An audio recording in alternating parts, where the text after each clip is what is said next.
Lundi, dans les principales villes du Nigeria, au premier jour d'un mouvement de grève générale. Et puis, je vous l'ai dit tout à l'heure, le groupe islamiste nigérian Boko Haram dispose de soutien et de sympathisants au sein de tout l'appareil d'État, a accusé dimanche le président Goodluck Jonathan pour qui les violences antichrétiennes actuelles sont pires que la guerre civile des années 60. Complet dans ce chapitre Nigeria, les accusations de complicité entre Boko Haram et des membres de l'appareil d'État ne sont pas nouvelles, mais c'est la première fois que le président Goodluck Jonathan l'affirme en des termes aussi forts, laissant entrevoir une dimension plus politique du conflit. Suivez plutôt.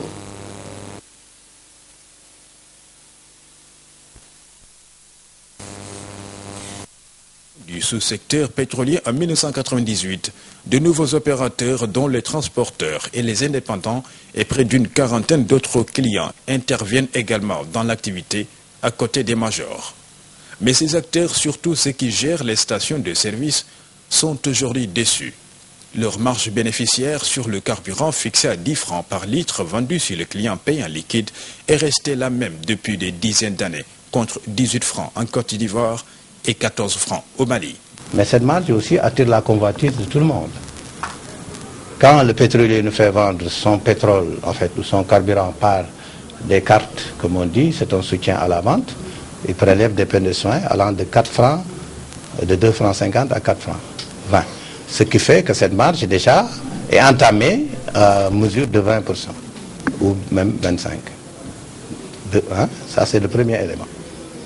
Le deuxième élément, c'est que cette marge-là aussi,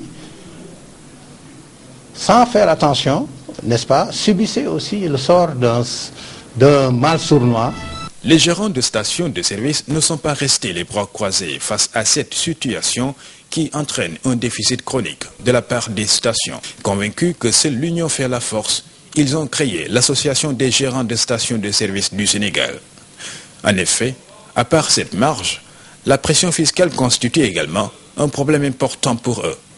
Au total, ce sont 42% de charges fiscales versées à l'État du Sénégal. Il y a la pression fiscale, parce que nous sommes installés dans les grandes entreprises et nous n'avons pas la capacité d'une grande entreprise. Cette commission de 10% n'arrive pas vraiment à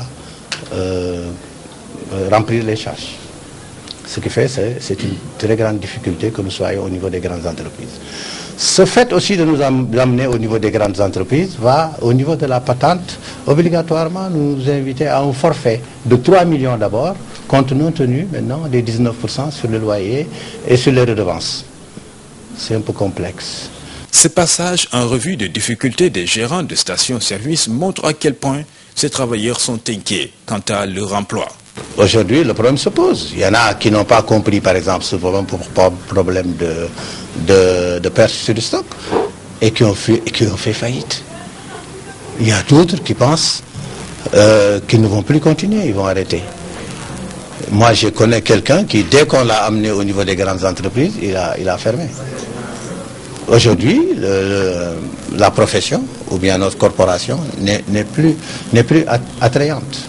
La création de cette association devrait permettre aux gérants de stations de service de défendre les intérêts matériels et moraux de ses membres qui travaillent dans plus de 300 stations de service établies au Sénégal.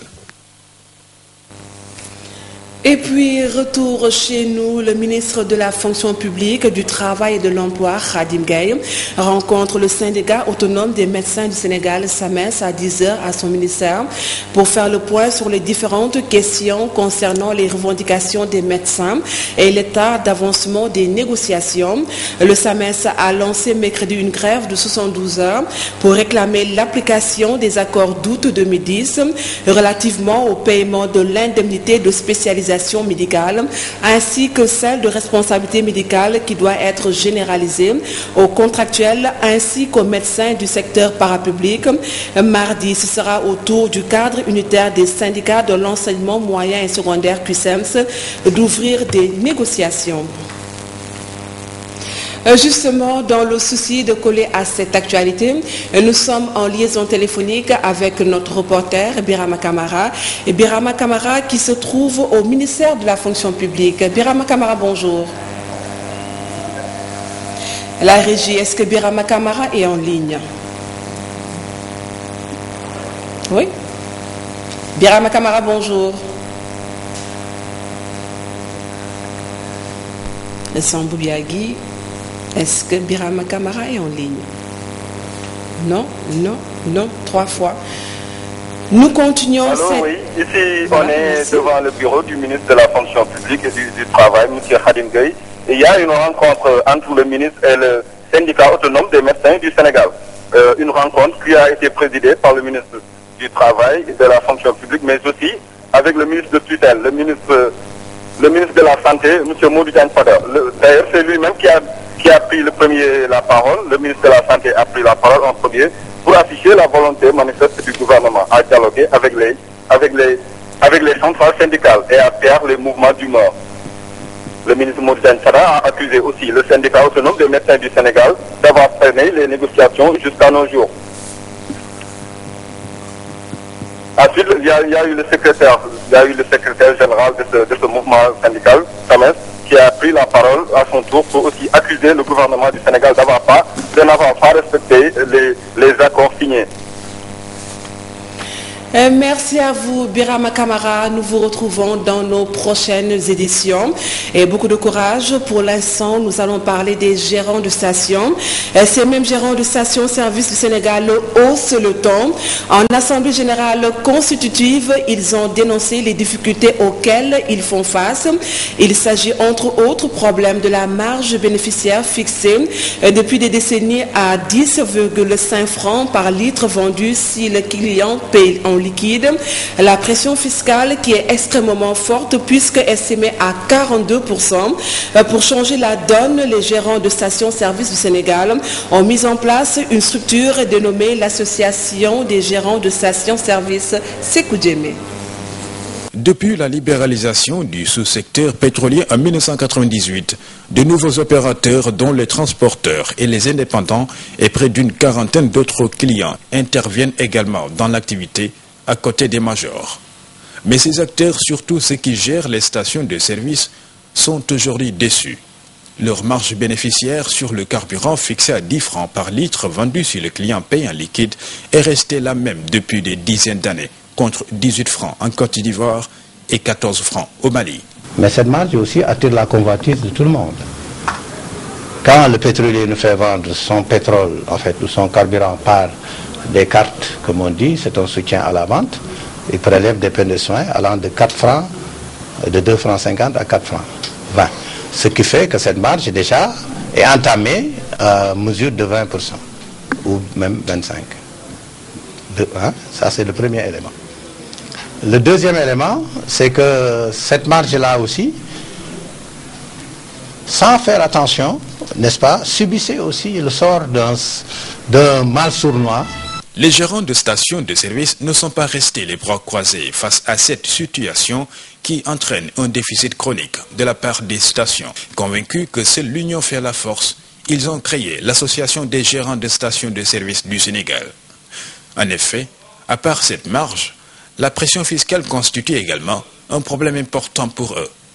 Au total, ce sont 42% de charges fiscales versées à l'État du Sénégal. Il y a la pression fiscale, parce que nous sommes installés dans les grandes entreprises et nous n'avons pas la capacité d'une grande entreprise. Cette commission de 10% n'arrive pas vraiment à remplir les charges. Ce qui fait, c'est une très grande difficulté que nous soyons au niveau des grandes entreprises. Ce fait aussi de nous amener au niveau des grandes entreprises va, au niveau de la patente, obligatoirement nous inviter à un forfait de 3 millions d'abord, compte tenu maintenant des 19% sur le loyer et sur les redevances. C'est un peu complexe. Ce passage en revue des difficultés des gérants de stations-service montre à quel point ces travailleurs sont inquiets quant à leur emploi. Aujourd'hui, le problème se pose. Il y en a qui n'ont pas compris, par exemple, ce problème de perte sur le stock et qui ont fait faillite. Il y a d'autres qui pensent qui ne vont plus continuer, ils vont arrêter. Moi, je connais quelqu'un qui, dès qu'on l'a amené au niveau des grandes entreprises, il a fermé. Aujourd'hui, la profession, ou bien notre corporation, n'est plus attrayante. La création de cette association devrait permettre aux gérants de stations de service de défendre les intérêts matériels et moraux de ses membres qui travaillent dans plus de 300 stations de service établies au Sénégal. Sékou Diémé, nous restons avec vous, mais également avec les gérants de stations de service du Sénégal qui approuvent le récent mouvement d'humeur du syndicat national des transporteurs du Sénégal.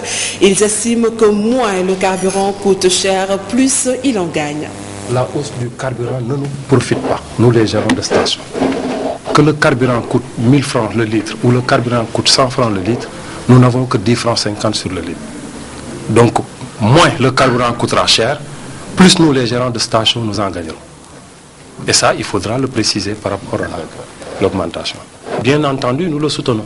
D'un autre côté, vous voyez, si nous devons faire des commandes, si le prix au litre augmente, nous devons encore aller emprunter de l'argent pour pouvoir faire face au nouvel approvisionnement. Vous voyez. Donc, ce que je voulais dire aussi, et on a oublié peut-être de le préciser, 10 francs, la marge n'a aucune proportionnalité avec le prix du carburant. Que l'essence coûte 500 francs, ou 400 francs, ou 300, ou 1000 francs, ce sera toujours 10 francs. C'est ça, parce que c'est une marge qui est homologuée par les... Un autre soutien dont bénéficie le syndicat national des transporteurs, c'est celui du secrétaire général de la Confédération nationale des travailleurs du Sénégal. Selon Modi Guiro, après de multiples négociations, les transporteurs étaient dos au mur, d'où l'imminence de la grève. Ils ont suspendu le mot d'ordre de grève, nous les appuyons totalement.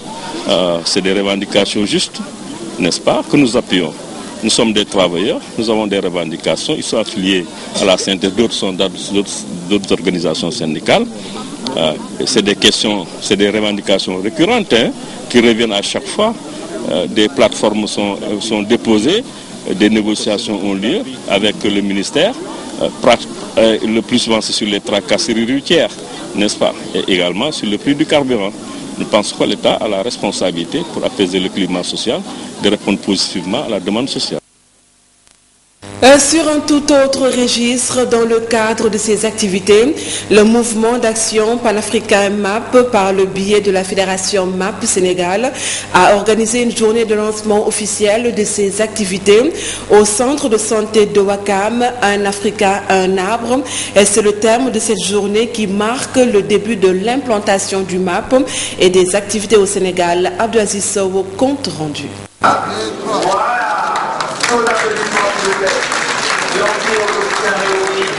C'est sous ces applaudissements que le journal Réumi Quotidien a soufflé sa troisième bougie.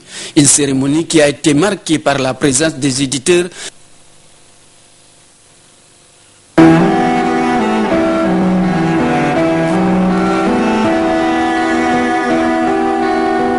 Cette ponte a été reboisée par l'imam Ratib de Ouakam. C'est dans le cadre du lancement officiel des activités du mouvement d'action panafricain MAP Sénégal. Le MAP est un mouvement né au lendemain des conflits en Côte d'Ivoire, en Libye et lors du printemps arabe. Son ambition est de conduire le continent africain vers la phase décisive de son unité. MAP, c'est un mouvement d'action panafricaine, comme le sigle l'indique. C'est un mouvement qui unit les peuples d'Afrique dans un même cadre de réflexion et d'action concrète. Ses objectifs, c'est de faire en sorte que les populations puissent être dans un bien-être, avoir leurs responsabilités en main et pouvoir prendre des décisions compte tenu du développement durable de leur nation. Un Africain, un arbre, c'est le thème de cette journée qui a vu la participation de dignitaires Libou de Ouakam. Ce thème montre la place qu'occupe l'environnement dans la stratégie du MAP. En principe, cette journée marquera l'environnement et soutenu et a comme thème un Africain, un arbre, pour dire que l'environnement fait partie des secteurs les plus primaires, les secteurs les plus importants pour la stratégie du MAP. Le mouvement d'action panafricain ne compte pas s'arrêter en si bon chemin. Cette année, plusieurs activités sont prévues afin de sensibiliser et de responsabiliser les nations. Cette journée marque le début de l'implantation du MAP et de ses activités au Sénégal. Et puis, pour ses 3 ans au service des lecteurs, le quotidien Réumi a fêté samedi dernier son anniversaire. Une occasion également saisie pour remettre le trophée de l'homme de l'année à Mohamedou Makhtar Cissé, directeur des douanes sénégalaises, qui a fourni au budget de l'État sénégalais 540 milliards de francs CFA, dépassant largement l'objectif fixé. Un prix qu'il mérite selon tous ceux qui ont pris la parole. Emmanuel Boubayanga.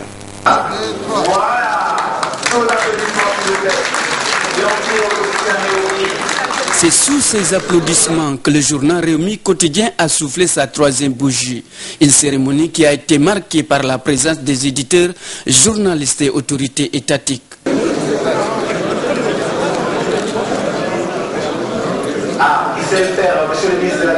Après 3 ans de présence dans l'espace médiatique sénégalais, Réumi quotidien s'est appuyé sur plusieurs concepts pour imprimer sa marque. On a initié plusieurs concepts qui aujourd'hui font le succès de notre groupe.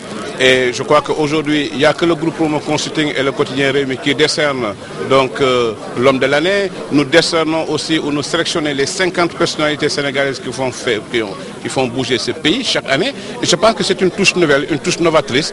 Et au bout de 3 ans, on dirait qu'on a fait 20 ans ou 30 ans dans le secteur de la presse. Ce qui est important, c'est de travailler en bonne intelligence avec ceux qu'on a trouvés sur place. Dans un contexte marqué par la fermeture de plusieurs quotidiens qui n'ont duré que le temps d'une rose, ces responsables mesurent la portée de la charge et promettent de maintenir le cap. La presse, c'est une passion, ce n'est pas une vocation, c'est une passion. Et Michel, le président du groupe Témoin, l'a si bien dit, on ne gagne pas de l'argent avec la presse. Je pense qu'il n'y a pas aucun groupe de presse aujourd'hui qui ne gagne de l'argent. Donc lorsqu'on investit dans la presse, c'est plutôt pour passion. Et ce que nous avons posé comme acte depuis 3 ans nous glorifie. Et je m'en félicite, je m'en réjouis. Et je félicite aussi l'ensemble de la rédaction et de l'administration du groupe Promo Consulting qui, en 3 ans, justement, ont fait de ce groupe, je ne dirais pas le meilleur, mais un des meilleurs. Cette manifestation a été une occasion pour le journal Réumi de décerner le prix de l'homme de l'année.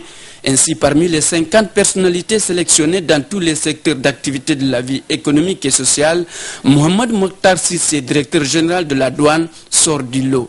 Un choix qui s'explique par la volonté et l'abnégation dont l'homme fait montre pour renforcer le partenariat public-privé, mais aussi les nombreuses initiatives visant à valoriser l'action douanière au Sénégal. Cap sur l'international, le chef des observateurs en Syrie, chargé de veiller à l'application du plan arabe de sortie de crise, a présenté dimanche au Caire un premier rapport à la Ligue arabe dans lequel il demande la poursuite de cette mission malgré les critiques. Au moins 10 civils ont été tués dimanche 8 janvier 2012 par les forces du régime de Bachar el-Assad, dont 7 dans la province de Homs, au lieu de la contestation. Pendant ce temps au Caire, la Ligue arabe a entendu le rapport des observateurs en Syrie dont la mission est critiquée. Le comité ministériel de la Ligue arabe en charge du dossier syrien a appelé dimanche 8 janvier 2012 le gouvernement de Damas à mettre un terme à toutes les formes de violence. Le cheikh Ahmad Ben Jazem, Premier ministre du Qatar et président du comité, a ajouté que le temps ne revient pas en arrière et a appelé le gouvernement syrien à prendre des mesures historiques pour arrêter le bain de sang et accéder aux demandes du peuple.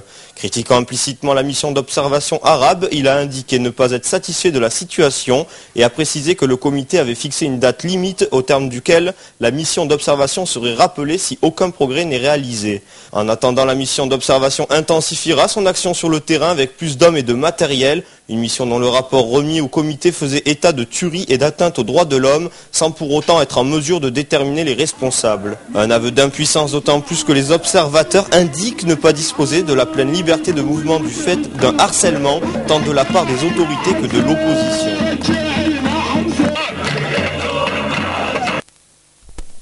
Tony Roblin, le président iranien Mahmoud Ahmadinejad, est arrivé hier dimanche au Venezuela, première étape de sa tournée de 5 jours en Amérique latine. Le président iranien Mahmoud Ahmadinejad entamait dimanche 8 janvier 2012 une tournée de 5 jours en Amérique latine. Il se rendra successivement au Venezuela, au Nicaragua, à Cuba et en Équateur. Washington a d'ailleurs appelé ces pays à ne pas renforcer leurs liens avec Téhéran, alors que l'Occident augmente sa pression pour convaincre l'Iran de renoncer à son programme nucléaire. La visite du président Ahmadinejad débute ce dimanche à Caracas. Le palais présidentiel de Miraflores, dans la capitale vénézuélienne, va encore une fois servir de coulisses pour mettre en scène une amitié qui dérange au plus haut point les États-Unis. Les bras grands ouverts, le président Hugo Chavez y accueillait ce dimanche son ami et homologue iranien Mahmoud Ahmadinejad. Officiellement, le chef de l'État iranien vient en Amérique latine pour inaugurer de nouveaux projets et signer des accords économiques avec les 4 pays qu'il va visiter. Mais cette tournée chez les anti-américains de la région sert avant tout à s'afficher. Téhéran bénéficie encore d'appui de pays amis où, comme l'a dit Mahmoud Ahmadinejad en montant dans l'avion, nous partageons la même pensée anticolonialiste pour résister face au régime de l'oppression des États-Unis. Pour le président vénézuélien, cette visite tombe également à point nommé. C'est l'occasion pour Hugo Chavez de faire un nouveau pied de nez diplomatique à Washington. À l'approche des élections présidentielles au Venezuela et après une année difficile marquée par son cancer, le leader de la gauche latino-américaine veut montrer qu'il n'a rien perdu de sa verve quand il s'agit de s'opposer à Barack Obama. Merci Anthony. Le Wolof, c'est tout de suite. C'est avec vous? Oui, c'est avec nous. Donc allez-y. jangeen jëf mbokk yi ñoo ngi leen di jaajëfal ci ànd bi ngeen ànd ak ñun boobu ba léegi benn waxtu ba léegi seen bloc d'information ci Canal Info News ñu ngi leen ci jaajëfal bu baax a baax di jaajëfal Georgette ci xabaar ya nga xamante ne taatal nañ ñu ko jógee ca bitim réew ba ci biir réew mi lee gis ngeen ko sànq rek la nga xamante ne moo jëm ci wàllu biti réew ca Syrie bu fekkente ne ca Syrie moom kii di nag Ahmadinejad moom mu ngi ci ay tànk ngir rek dox jàmm que fële ca Nigéria moom maanaam jafe-jafe yaa ngi fay wéy diggante kon ñi nga xamante ne ñoom ñooy musulmans yi ay chrétiens yi dinañ ci ñëwaat ci kanam tuuti loolu leen ñu faram-fàcceel leen ak la nga xamante ne moom moo rusee ci biir réew mi lee ci lu jëm ci wàllu xibaar jaa ngeen jëf ci kanam tuuti lay doon ñu faram-fàcceel leen ko.